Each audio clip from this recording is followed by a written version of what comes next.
Hello YouTube, this is Don from DaretoBeCreative, and excuse my voice, I am battling something. Anyway, I had started out doing a process video, but somehow my SD card got corrupted or something. I don't know. Anyway, I was in my room the other day and I was trying to clean out some stuff, and I came across this old paper pad that I had, and it was only 16 pieces of paper left, and I was trying to think of what can I do real quick to get rid of this stationery noted by Teresa Collins.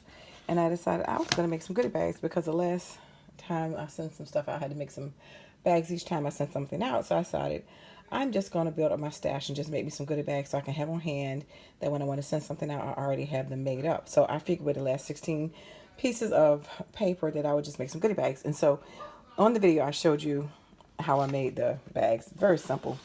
I didn't even use a tool. I just cut them 8 by 11, and then I just scored it at 3 and 8 and made it, and then scored it at 1 inch on the bottom.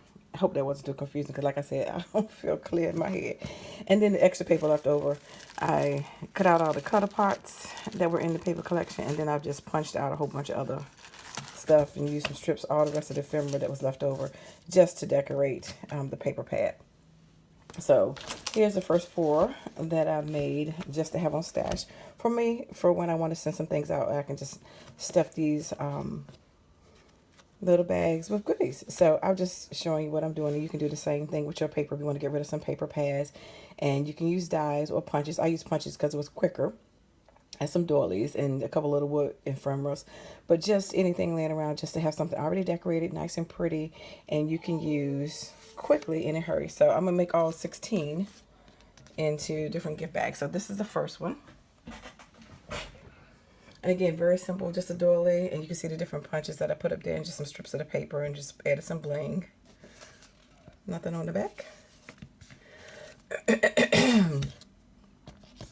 Like I said, my grandson has gotten me sick. And this was the second one. And again, it's no rhyme or reason to the decorations, just whatever I felt like at the moment.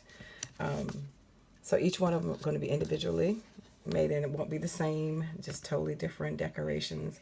And I want it that way. And again, just using up the paper as much as the paper I could use, and the ephemera that came with the paper. And then that's the last one. And I did use a We Are Memory Keepers, excuse me, Creative Memories scallop punch that I had, and a postage tag, which these don't have the postage one on top, but the punches that I use to cut off the edges at the top. But anyway, so that's the 4 that I made, and these will be in my stash. So if I send something out, you may get one of these envelopes, which I think they came out kind of cute. Just different, something just to have in your stash when you want to send something out, and they're all going to be different and unique. So I will come back when I get the next 4, and the next 4 all the way till I finish my stash. So hopefully I have 16 different decorated pockets. I already made them, I just got to decorate them. So anyway, take care. Thanks for watching and liking and subscribing and commenting, and I dare you to be creative. Take care. God bless. Bye-bye.